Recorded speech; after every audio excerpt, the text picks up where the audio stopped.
नमस्कार विद्यार्थी मित्रांनो, मी श्री शहाजी येडे सर तुमचं श्री टकले पाटील क्लासेस चक्रापूरमध्ये स्वागत करत आहे. आज आपण इयत्ता 4थी आणि 5वी स्कॉलरशिप परीक्षा त्याचबरोबर मंथन परीक्षा या परीक्षेसाठी विषय इंग्रजी घटक क्रमांक 22 आजचा घटक आहे 22 solving puzzle and riddles with the given clues. म्हणजे दिलेल्या सूचना आणि त्या सूचनांच्या साहाय्याने शब्दकोड काय करायचं असतं, सोडवायचं असतं. त्यालाच कुट प्रश्न असं पण म्हणतात. असे कुट प्रश्न तुम्हाला बुद्धिमत्तेमध्ये सुद्धा काय केले जातात, विचारले जातात. मग आता पहिला प्रश्न, मग तुम्हाला यासाठी काय लक्षात ठेवणं गरजेचं आहे, जसं की मोठो आपण याच्या आधी पाहिलं होतं. त्याच्या अगोदर मेसेज शेअर कसा करायचा ते पण पाहिलं होतं. म्हणजे त्याला आपण स्लोगन पण म्हणतो. मग पहिला क्वेश्चन आहे बघा, select the letter from the given option to replace the star. इथं काय दिलंय त्यांनी, स्टार दिलाय. याच्या ऐवजी आपल्याला काय करायचं आहे, ऑप्शन मधून पर्यायी शब्द शोधायचा आहे की ज्याच्यामुळे दोन मिनिंगफुल शब्द तयार होतील. बघा, that make two meaningful words. दोन मिनिंगफुल वर्ड तयार होतील. एक बघा, आता काय करायचंय, पहिल्या ऑप्शन पासून जाऊ आपण. DSTA. इथं जर डी ठेवला तर शब्द काय झाला, स्टॅड, आणि इकडे काय झाला, डॉट. म्हणजे हा चुकीचा आहे, मिनिंगफुल शब्द तयार होत नाही. नंतर दुसरा आहे आर. या स्टारच्या ऐवजी जर आर ठेवला तर बघा, स्टार आणि दुसरा शब्द तयार झाला, रोड. मग मी जे शब्द तयार झालेत ना दोन, ते इथं लिहितो, स्टार आणि दुसरा आहे रोड. कळलं? हे मिनिंगफुल दोन शब्द तयार झाले. कोणतं अक्षर ठेवलं होतं आपण, आर हे अक्षर ठेवलं होतं, हे डोक्यात ठेवायचं. नंतर एल ठेवलं तर STA लोड, जी ठेवलं तर नाही, म्हणजे हे शब्द तयार होत नाही. कळलं? हा झाला पहिला प्रश्न. आता दुसरा प्रश्न आहे, I am a vegetable. I am a round. बघा, आय एम राऊंड, मी काय आहे, व्हेजिटेबल आहे, म्हणजे मी एक भाजी आहे. आय एम राऊंड, मी कशा आहे, माझा आकार कसा आहे, गोलाकार आहे. इफ यू कट मी, जेव्हा तुम्ही मला कट करणार तेव्हा आय विल मेक यू, त्यावेळेस काय होणार आहे, यू क्राय, तुम्ही काय होता, रडता, म्हणजेच मी तुम्हाला रडवीन. हू एम आय, तर मग मी कोण ओळखा. बघा, आता या भाजीमध्ये गार्लिक नाही, पंपकिन नाही, ओनियन यस, चिली नाही, चिली मिरची कापल्यावर रडतात. कांदा कापल्यानंतर तुम्हाला नाही मारलं तरी पण डोळ्यातून काय येतं, आपल्या पाणी येतं, बरोबर. आणि म्हणून त्याला म्हणायचंय, काय आहे याचं ऑप्शन, उत्तर ओनियन. तिसरा प्रश्न आहे, which letter will you select to complete the riddle to form the two meaningful words. यांचं म्हणणं काय आहे, दोन अर्थपूर्ण शब्द तयार करण्याकरिता मोकळ्या जागेत कोणते अक्षर तुम्हाला वापरता येईल, कोणतं अक्षर आपल्याला लिहिता येईल. मग असे प्रश्न कसे सोडवले जातात, पर्यायामधून जायचे. बघा, आता पहिला पर्याय, इथं मी यू ठेवला तर काय झालं बघा, FRUM तयार होतोय, मिनिंगफुल शब्द नाही, म्हणजे हा नाही होणार. ओ ठेवून बघा, चला ओ ठेवला, डोअर आणि फ्रॉम, कोणते शब्द तयार होतात, बघा हा ठेवल्यानंतर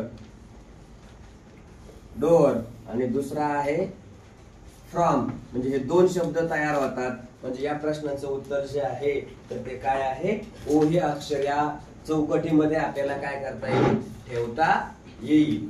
कळलं? घ्या लिहून.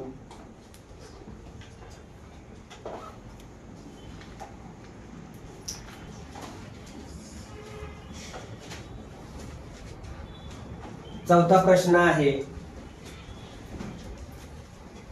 What is that begins. Begin म्हणजे सुरुवातीला, टी एंड्स विथ टी, म्हणजे असं अक्षर शोधायचंय पर्यायामध्ये की त्यांचं सुरुवातीला पण टी असेल आणि शेवटी पण टी हे लेटर असेल. अँड फुल ऑफ टी, की जे काय झालेलं आहे, टी न भरलेलं असेल. याचा अर्थ काय? टी न सुरू होणारे, टी न संपणारे व टी न भरलेले, टी म्हणजे चहा, या न भरलेलं असेल असं शोधायचंय. आता बघा इथं टिपकॅट, इथं टी, इथं टी नाही येणार. इकडं बघा इथं शेवटी पी आलाय म्हणजे हे पण संपलं. इथं सुरुवातीला टी आहे पण इकडं काय आहे शेवटी पी म्हणजे तो पण नाहीये. म्हणजे राहिलं कोणतं? टीपॉट.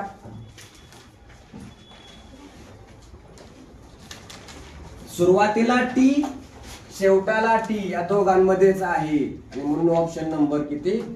दुसरा. म्हणजे चहाचा कप भरलेला आहे पण कशावर ठेवलाय? टीपॉट. असं त्याचं. पाचवा प्रश्न बघा. Choose the correct set of letter in the place of the numbers.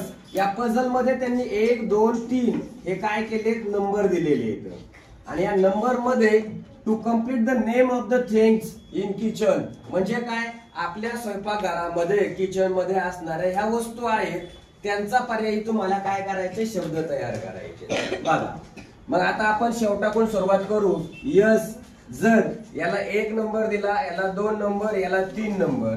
याला बघा आय ला किती म्हटले? 2. यस ला किती म्हटलेले? 1. ओ ला किती म्हटलेले? 3. इथं यस ला किती आहे? 1. आता इथं ई ला दिलाय, ओ ला किती द्या? 3. याला जर काय दिला आपण? 4. किंवा जर सिक्वेन्सली तुम्ही याला नंबर देत गेले तर ह्याच्यात बसल का ते आपल्याला काय करायचंय? पाहायचंय. याला 1 2 3. चौथा पर्याय घेऊ. 1 नंबरला जर यस ठेवला इथं यस, 2 नंबरला जर आय ठेवला, 3 नंबरला जर काय ठेवलं? ओ. तर काय होतंय बघा? सिंक हा एक शब्द तयार झाला. दुसरा yes P double O N, spoon. झाले का? बोला. सिंक म्हणजे काय? बेसिन माहिती ना? हा. आणि स्पून म्हणजे काय? चमचा. म्हणून तुमचा डायरेक्ट पर्याय कुठला? चौथा. मग आपण असे प्रश्न विचारल्यावर काय करायचं ते सांगतो. एक तर पहिला पर्याय आणि शेवटचा पर्याय. पहिला पर्याय घ्यायचा, उत्तर आलं तर ठीक, नाही तर चौथा पर्याय घ्यायचा, ते शोधून बघायचे उत्तर येतंय का काय. ओके. म्हणून तुमचा डायरेक्ट काय भेटला इथं? चौथा पर्याय. 6वा आहे प्रश्न बघा. It flies in the sky. बघा काय म्हटलंय त्यांनी? It flies in the sky. तो आकाशात उडतो. बट, परंतु it is not a bird. तो पक्षी नाहीये. तो आकाशात उडतोय पण तो पक्षी नाहीये. मग people enjoy playing with the it. लोक त्याच्या बरोबर एन्जॉय करताय, खेळताय त्याच्या बरोबर. What is that? मग तो कोण आहे? क्लाउड, ढग नाही येईल, एअर नाही येणार. काईट, काईट म्हणजे पतंग. दिवाळीचा सीझन असेल किंवा कधी पतंग उडवता तुम्ही? मकर संक्रांत असेल, काही भागामध्ये नागपंचमी असेल त्यावेळेस पतंग उडवली जाते, काही भागामध्ये मकर संक्रांती असेल त्यावेळेस पतंग उडवली जाते. कळलं? आणि आपण काय करतो? मस्तपैकी धागा बांधून, दोरा बांधून काय करतो? पतंग आकाशामध्ये उडवायचं काम करतो. एरोप्लेन नाही. म्हणजे याचं उत्तर कोणतं आहे? Option number 3, kite. कळलं?